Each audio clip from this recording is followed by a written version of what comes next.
Cette vidéo est sous-titrée par MNK Media.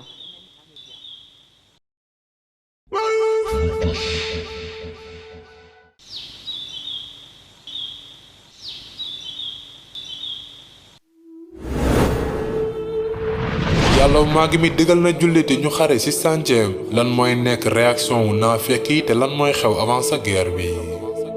naka la ñuy changer xibla bi jëlee ko Jérusalem yóbbu ko Kaaba ga te naka la julliti di dundee changement boobu lan mooy xew ak caravane Abu Sufyan bi daan tukki naka la julliti di jéemee songu caravane boobu ngir nangu seen alal te yan stratégie la yonent bi di teg ngir xare Badr bi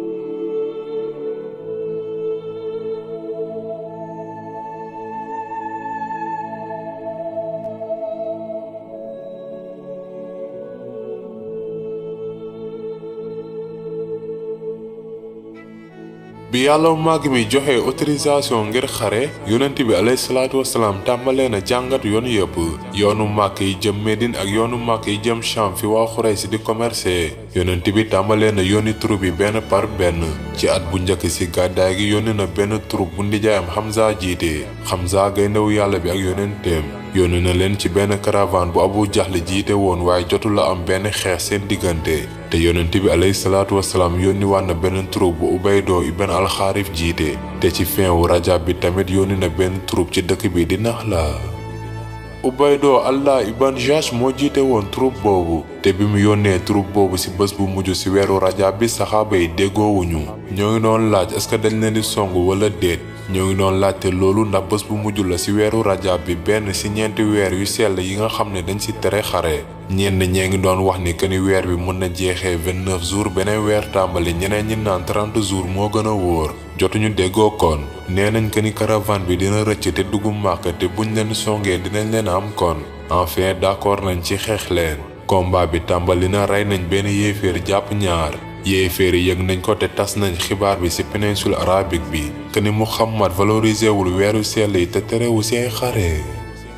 évidemment d'accord nañ ni que ni waruñoo xeex ci weeru sell yi waaye yéen li ngeen di def est-ce que dagan na di xeex di néew yàlla maa ngi mi di expulser seen ay mbokk di tere nit ñi ñu wër kaaba gi est-ce que loolu dëgg la bu yàlla màgg mi tere xare weddi ko nag léegi lan lay doon di obliger nit ñi ñu bañ diineem def obstacle ci sàncewu yàlla bi ak ci këram est-ce que loolu gënu graaw ko xeex ci weeru sell yi bokkaale moo gën a graaw rey nit maanaam li ñu def julliti seen diine moo gën a graaw ñu rey leen après yonent bi alayhi salaatu wasalaam libéré na ñaar ñi mu jàppoon te joxe na njëgul deret te troupe yaa ngi doon continuer benn par benn te yàlla màgg mi révélé na xeex leen ci sàncewu yàlla bi ñi leen di xeex te bu leen tooñ ndax kat yàlla bëggul tooñkat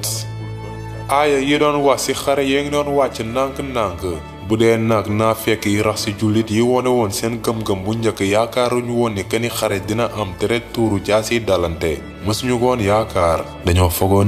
dañoo fogoon ni que ni islaam julli kese la ak woor looloo tax ñu dugg ci islaam ci li ñu wone waaye bi ñu révélé combat bi c'est comme si que dee moo doon ñëw ci ñoom troupe yaa ngi doon continuer te arabe yëg nañ ko te nit ñi yëg nañ ni que ni am na doole ju bees ci biir péninsule arabique bi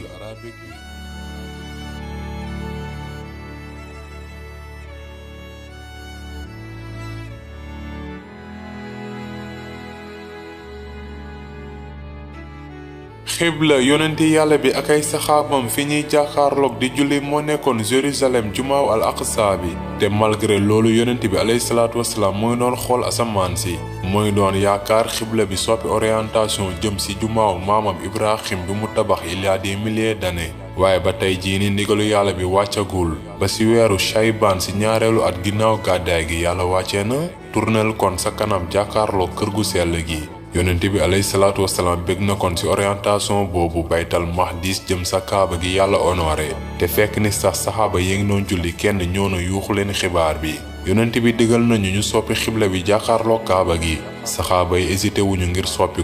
nañ ko sax ci biir julli gi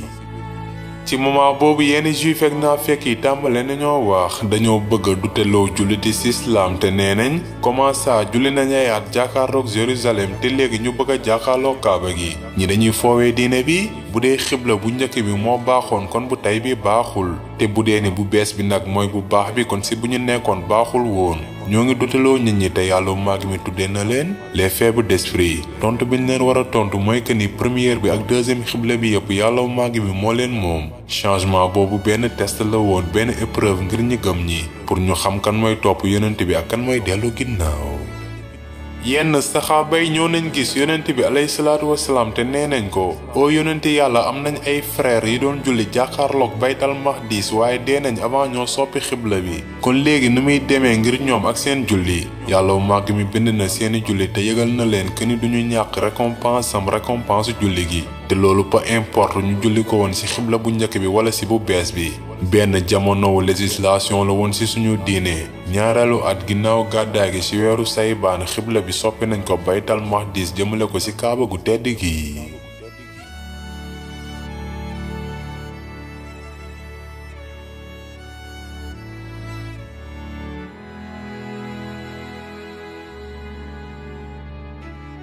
yonent bi alayhi salaatu wasalaam yëg na ni que ni amoon na benn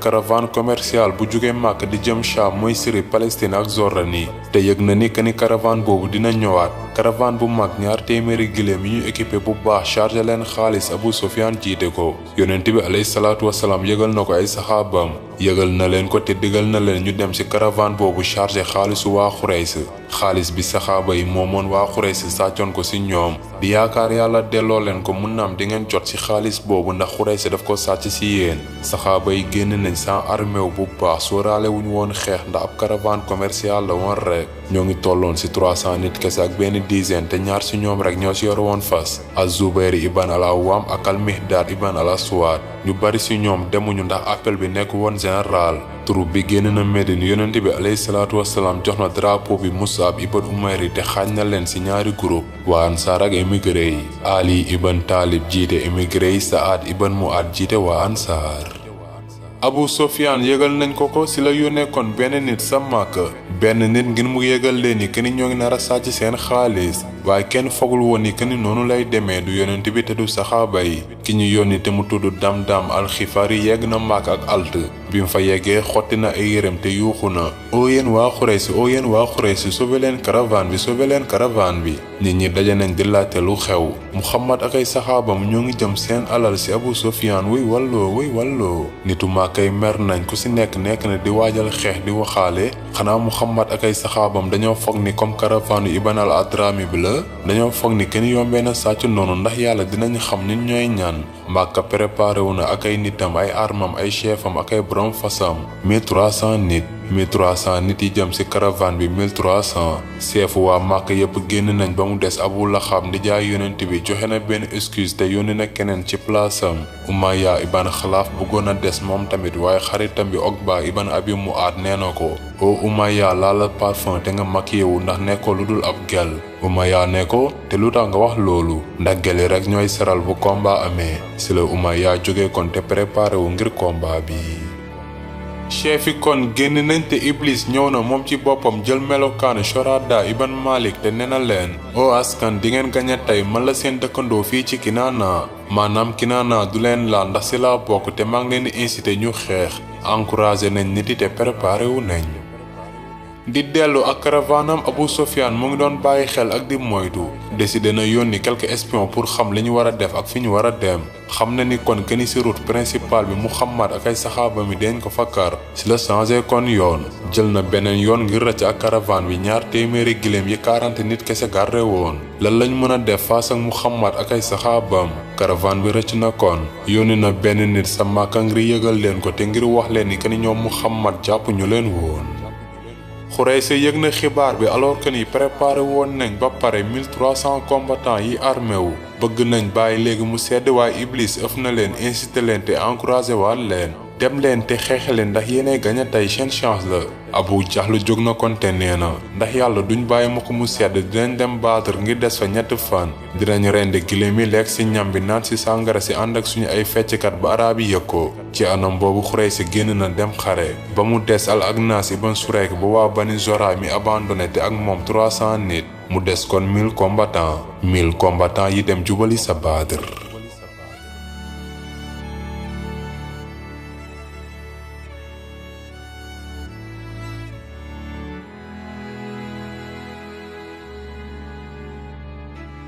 armée wu julliti mooy doon dem te bëgg nañ nangu caravane Abu Sufyan bi waaye yëg nañ ni que ni rëcc na te jar nañu jàmbaarloog armée wu Abu Jahl bi malgré que ni préparé wuñu woon. yonent bi alayhi salaatu wasalaam dajale na ay saxaabam wax ak ñoom bu ñu delloo Médine dinañu song te buñ jàmbaarloog ñoom préparé wuñu oo askan nañu waxtaan lan lañu mën a def si la Abu Bakr jógee te wax na lu baax yonent bi complimenté ko. après Umar ibn al-Khattab def na la même chose yonent bi complimenté ko moom tamit. après al-Mihdad ibn Amr wax na te nee na oo yonent yàlla duñu la wax comme li juif yi waxoon Muusa demal kon yàgg sa yàlla te xeex leen yéen ñaar ñun duñ jóge fiñ nekk nii waaye dañu naan demal yàgg sa borom te xeex leen ñun dinañ ànd xeex ak yéen ndax yàlla même boo ñu jëmalee biraak alxima dinañ ànd xeex ak yow.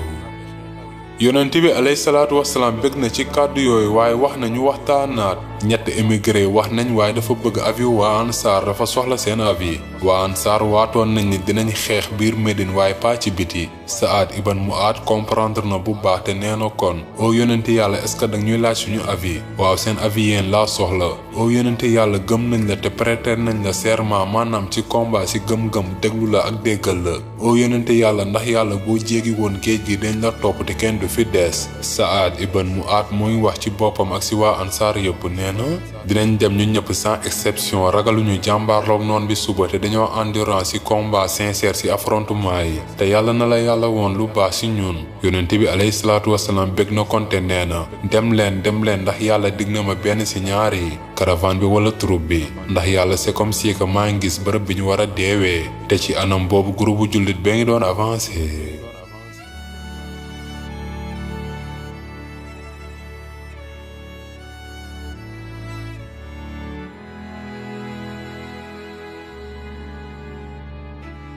yonent bi alayhi salaatu wasalaam moo ngi doon avancé kon ak armée wu julliti jëm Badr fi ñu wàcc après yonent bi alayhi salaatu wasalaam dem na ak xaritam bi Abu Bakr ngir saytu bërëb bi te fekk na fa am màgget yonent bi dem na ci moom te laaj na ko yëgal ñu ci waa Xuraysh ak ci armeem ci Muhammad tamit ak ay saxaabaam fan ngeen jóge yéen duñu la ko wax lu dul nga tontu ñu ba pare yonent bi alayhi salaatu wasalaam laaj na ko ci boppam ngir nëbb ki mu doon ndax xarekat naxaate ci la fan ngeen jóge duñu la ko wax lu dul nga yëgal ñu ba pare est-ce que ab dige la dige de bor la waa ab dige la yonent bee tontu màgget gi ab expert ci voyage la woon ak ci yoon yi te nee na leen yëgal nañ ma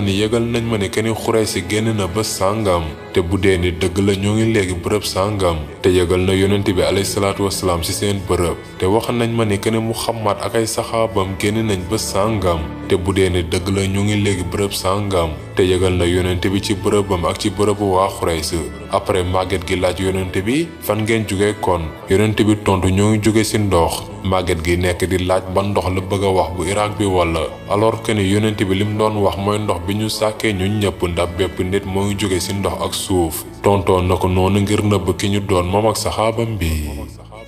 yonent bi alayhi salaatu wasalaam dellu na kon ci armée bi te ci guddi ci yónni na ñetti nit ngir ñu découvrir situation bi Ali ibn Abu Talib az-Zubayr ibn al-Awwam ak Saad ibn Abi Waqqas yónni na leen ngir ñu seetu bërëb bi te nekk à jour gën a xam bërëb bi yegg nañ ci benn teen sa Badr fi ñu fekk ñaari xale yu góor di root jàpp nañ ñaari xale yu góor yi te laaj nañ leen yéenay ñan waa Xuraysh la ñuy rootal ndox ci lañ leen yóbbee kon ci yonent bi mi doon julli ak ay saxaabam yéenay ñan waa Xuraysh la ñuy rootal ndox te dóor nañ leen saa bu ñu tontuwaan même réponse bi dañ leen daan dóor comme si que saxaaba yi bëgguñu tontu bu équivoque boobu comme si que dañoo bëgg ñu wax Abu Sufyan la ñuy rootal ndox ñoo ngi yaakaar ba tey jot ci caravane Abu Sufyan bi te dóor nañ leen ba ñu nekk ni Abu Sufyan la ñuy rootal ndox après ñu bàyyi leen. bi yonent bi alayhi salaatu wasalaam pare julli nee na saxaaba mi biñ leen waxee dëgg dóor ngeen leen te biñ leen fenee bàyyi ngeen leen waa Xuraysh lañuy rootal ndox yonent bi laaj na après ñaari xale yi ci bërëbu waa Xuraysh ñu tontu que ni ñooy ci ginnaaw tund bi ci pant bu gën a sori bi te ñaata lañ bari nañ lool ñaata xamuñu xale yee tontu ñaata giléem lañuy rendi diggante 9 ba fukki giléem ci la yonent bi newee kon saxaaba mi ñoo ngi toll diggante 900 ba 1000 kon mu laajal leen kan ci seen chef yi ñoo fa nekk xale yi tontu Utba ak Shayba doomu Rabia Abu al-Buhtari Hakim ibn Hizam Umayya ibn Xalaaf yonent bi ne saxaaba mi oo askan waa Màkka yónnee nañ leen seen ay nit yu gën ak seen ay chef yu gën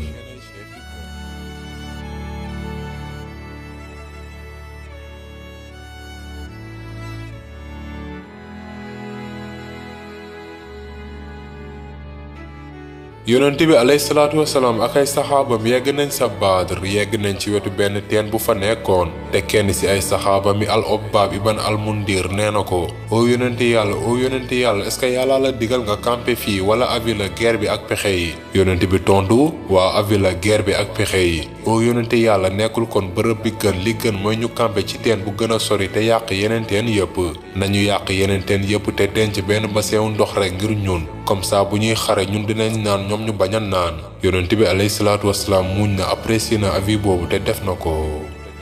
après Saad ibn Mu'ad joxe na tamit avem nee na oo yonente yàlla bëgg nga ñu tabaxal la benn camp fi ngay mën a planifier xeex bi te organiser benn lieu de commandement yonente bi apprécié na idée boobu tamit te tabaxal nañ ko kon benn camp ngir planifier xeex bi ngir mu mën a organiser xeex bi après ay jeunes waa Ansaar ñëw nañ wër ko ngir garder ko moom ak campam ndax moom mooy chef armée bi ak commandant bi imaamu communauté boobu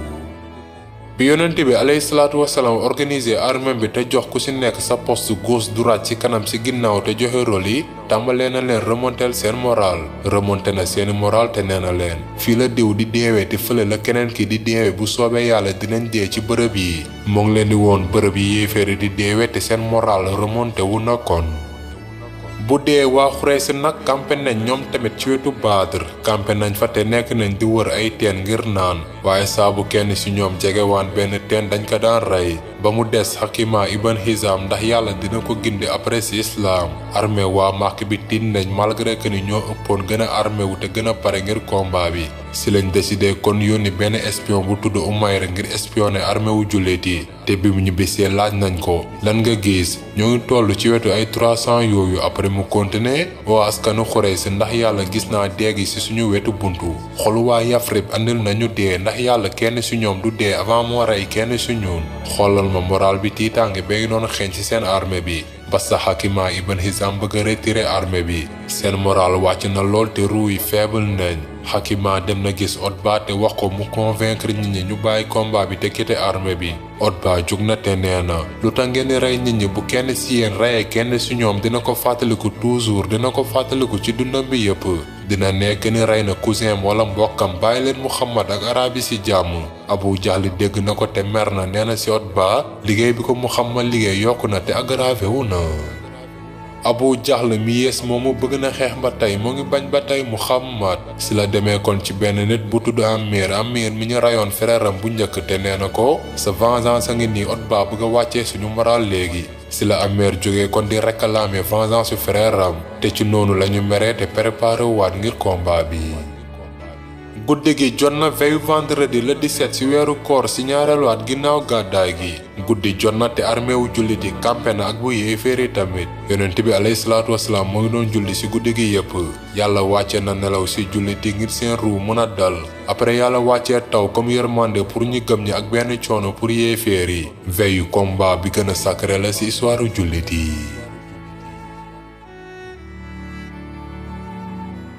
xare bi suba lay doon suba la combat bu njëkk diggante jullit ak yéeféer yi di am naka la xare boobu di demee naka la ci yàlla mu màgg mi di yónnee ay malaaka ngir ñu jàppale jullit yi naka la Abu Jahl mi doon saaga yonent bi di mujjee ci combat bi te kan mooy mujj gañe xare bu metti boobu loolu la ñuy gis ci épisode 15 bi di ñëw incha allah Muhammad alayhi salaatu wasalaam lii moo nekkoon épisode 14 bi bu fekkee neex na la bul fàtte nga aimé vidéo bi partage ko ak sa xarit yi ndax ku nekk war na xam jaar-jaaram bu fekkee nag yaa ngi soog a seetaan suñuy vidéo xamal ni kat ci chaîne bi vidéo am solo rek la ñuy def kon abonné wul gaaw activé cloche bi comme ça vidéo bu ñu dugal rek da nga am ci sa YouTube directement wasalaam.